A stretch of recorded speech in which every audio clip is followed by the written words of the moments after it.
අපි අද යමු සවුත් ඒෂියාවල හයස්ම බිල්ඩින් එක වෙන ලෝටස් ටවර් එකේ ඩිනර් බුෆට් එකට. කොළඹ තියෙන ලෝටස් ටවර් එක ෆීට්ස් 1168ක් උසයි. එයාලගේ රෙස්ටොරන්ට් එක Blue Orbit by Citrus. එයාලගේ රෙස්ටොරන්ට් එක තියෙන්නේ 27th floor එකේ.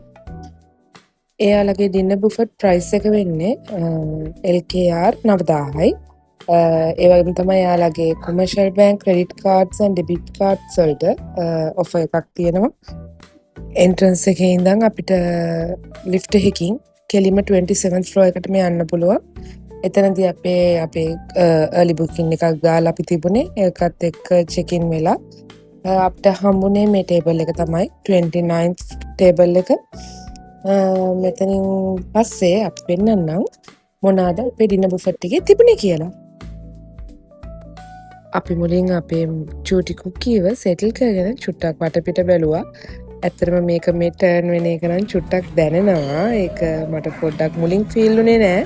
හැබැයි ටිකක් වෙලා යද්දි මට ඒක ෆීල් වුණා පොඩ්ඩක් පොඩි ඔලුවට චුට්ටක් අමාරුයි කියලා. ඒක එච්චරම ගාණක් නැහැ. බබාලා දෙන්නත් එක්ක හිටපු නිසාත් දන්නේ නැහැ. ඒ දින ගැන බලන්න වෙච්ච නිසා මට ඒක ලොකු ඉෂුව එකක් වුණේ නැහැ. එයාලගේ සැලඩ් කෝන් එකේ හොඳ ස්ප්‍රෙඩ් එකක් තිබුණා. හැම් ජාති ගොඩක් තිබුණා. එක ජාති හැම් ජාති. ඒතර චීස් වර්ග එක ජාති ඒවා තිබුණා. සැලඩ් වර්ග තිබුණා. අපිට සැලඩ් එක හදා ගන්න පුළුවන් විදිහේ ෆැසිලිටි එකක් තිබුණා. ඒකට ඩ්‍රෙසින්ග්ස් හැමදේම එක විදිහේ ඒවා තිබුණා. එතකොට තව එග්ස් වලින් හදපු එක ටාර්ට්ස් වර්ග තිබුණා. ඒ හැමදේමත් එක්කම හොඳ ස්ප්‍රෙඩ් එකක් තිබුණා ඒගොල්ලන්ගේ ස්ටාර්ට් එක විදිහට.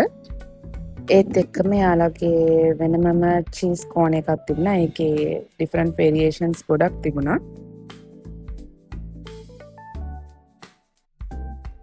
මේ එයාලගේ මෙනු එක. මෙනු එකේ තියෙන ප්‍රයිසස් එක මට නම් හිතන විදිහට ඇත්තටම මං ගියත් අනිත් තැන් වලට වඩා ප්‍රයිස් එක රීසනබල් කියලා මට තේරුණා. හැබැයි එයාලගේ මං ඉල්ලුවේ හොට් චොක්ලට් එකක්. එයාලගේ වෙලාවේ ඒක අවైలබල් නෑ කිව්වා. හැබැයි soft drinks කියන්නේ EGB, Pepsi, Coke ඒ දේවල් නම් අවైలබල් කියලා අපි ඒ දේවල් නම් ගත්තා. මේ ඉන්නේ අපේ සුපර්මෑන්. මොන් ඉතින් එයාට මුලින් එයාගේ ටික බෙදලා දීලා එයාට ස්වීට් අයිටම් ටිකකුත් බෙදලා දීලා ඒ ඔක්කොම කළා. මෙතන ඉන්දුවා. මොකද එයා වටේ දුවන්නේ නැතුව එයාව එක තැනක තියාගන්න පුළුවන් හොඳම ක්‍රමය මේක. මේ තමයි මම එයාලගේ තිබිච්ච ආසම දේ. එයාලගේ පානිපූරි වල ලයිව් ස්ටේෂන් එකක් තිබුණා. ඒක මම දැකපු යුනික් දෙයක් මේගොල්ලන්ගේ. ඒ වගේම තමයි ඒක හරිම රහයි. එයා මේ දානේ වගේ නම් මම නම් ඇත්තටම දන්නේ නැහැ. හැබැයි එයා හදලා දීපු පානිපූරි එක හරිම රහට තිබුණා. ඒක මම ඉන්දියාවලදී කාපු එක වගේම රහට තිබුණා. මම මෙහෙනම් මේ රහට ලංකාවේදී නම් මම ඇත්තටම මේ රහට කාලා නැහැ. මම මේ වීඩියෝ එකට ඔයාලට පේන චෙෆ්ට කියලා එකක් හදාගත්තට මම මේ චෙෆ්ට කරදරයක් වෙනකම්ම මේවා හදාගෙන කෑවා. මම හිතන්නේ මගේ බඩ පිරුණෙම මේවා කාලා. එයාලගේ ඩ්‍රින්ක්ස් තිබුණා බ්ලැක් කරන්ට් එකකුයි ලෙමන් වෝටර් එකකුයි. ඊට පස්සේ තිබුණේ එයාලගේ සුෂි කෝන් එක. ඒකේ හොඳ ස්ප්‍රෙඩ් එකක් තිබුණා. ඩ්‍රෙසින් වර්ගත් ගොඩක් තිබුණා. එතන මෙහා පැත්තේ යාළගේ කෝල්ඩ් කට් මීට්ස් වර්ග තිබුණා. එක ජාති හැම් වර්ග තිබුණා. ඒ වලත් වෙනම ඩ්‍රෙසින් වර්ග තිබුණා. තව සලාඩ් වර්ග තිබුණා එතනත්. ඊට පස්සේ තිබුණේ යාළගේ ඩම්ප්ලින්ග්ස්. ඩම්ප්ලින්ග්ස් වලත් එක වේරියේෂන්ස් ගොඩක් තිබුණා. වෙජිටබල් චිකන් එහෙම කියලා එක වේරියේෂන්ස් ගොඩක් තිබුණා. ඒකලත් වෙනම ඩ්‍රෙසින් තිබුණා. ඇත්තටම හොඳ ස්ප්‍රෙඩ් එකක් තිබුණා සුෂි ඩම්ප්ලින්ග්ස් වල.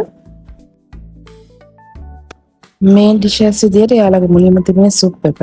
සුප් වර්ග දෙකක් තිබුණා. ඊට පස්සේ බ්‍රෙඩ් වර්ග තිබුණා. එක ජාති ගොඩක් බටර් තිබුණා. ඒත් එක්කම යාළගේ ඉන්දියන් කෝන් එකක් තිබුණා. ඉන්දියන් කෝන් එකේ තිබුණේ බිරියානි තිබුණා. තව නාන් රොටි තිබුණා. බටර් චිකන් තිබුණා. තව එක ජාති ඉන්දියන් අයගේ කෑම තිබුණා.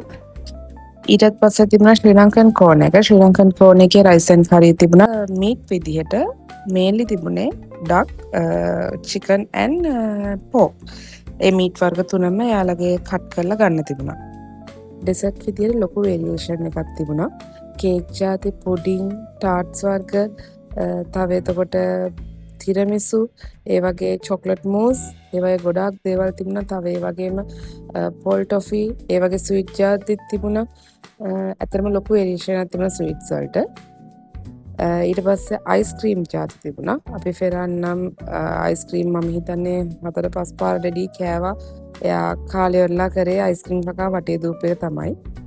අයිස්ක්‍රීම් වලට ඒ වගේම මූස් වලට එහෙම ටොපින්ස් වර්ගත් 2-3ක්ම තිබුණා. එක එක ජාතිය ටොපින්ස් චොක්ලට් තව ස්ප්‍රින්කල්ස් වගේ ටොපින්ස් වර්ග ගොඩක් තිබුණා. ඩෙසර්ට් විදිහට ස්වීට් ජාති වලට අමතරව තව කට් කරපු ෆෘට්ස් තිබුණා. එතනත් ලොකු වේරියේෂන් එකක් තිබුණා.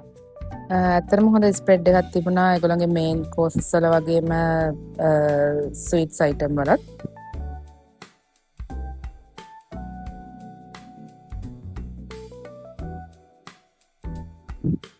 අපි ඩිනර් එක අරන් ඉවරනාට පස්සේ තමයි අපේ කුකී ඇත්තටම ඇහැරුනේ. ඔය දැන් ඇහැරිලා hina වෙවි ඉන්නවා තාත්ති අතට වෙලා. ඇත්තටම අපේ චූටි කුකී අපේ ෆෙරානේ දෙන්නම මේ වගේ තැනකට ගියා කියලා මට කවදාත් කරදර කරන්නේ නැහැ. අපි ඉතින් ඔක්කොම ඩිනර් එක අරගෙන එළියට ආවා. මට ඉතින් හිතෙන විදිහට මගේ පර්සනලි මං හිතන විදිහට ඇත්තටම මෙතන ඩිනර් එක මාර්ම worth it. ඒගොල්ලන්ගේ හොඳ ස්ප්‍රෙඩ් එකක් තිබුණා. ඇත්තටම රසයි කෑම ඒ හැමදේමත් එක්ක මට හිතෙනවා මම වියදම් කරපු මුදලට මට ඇත්තටම හොඳ සර්විස් එකකුත් හම්බ වුණා කියලා. ඉතින් එහෙනම් අපි තව දවසක හමු වෙමු. එතකන් හැමෝම පරිස්සමින් ඉන්න.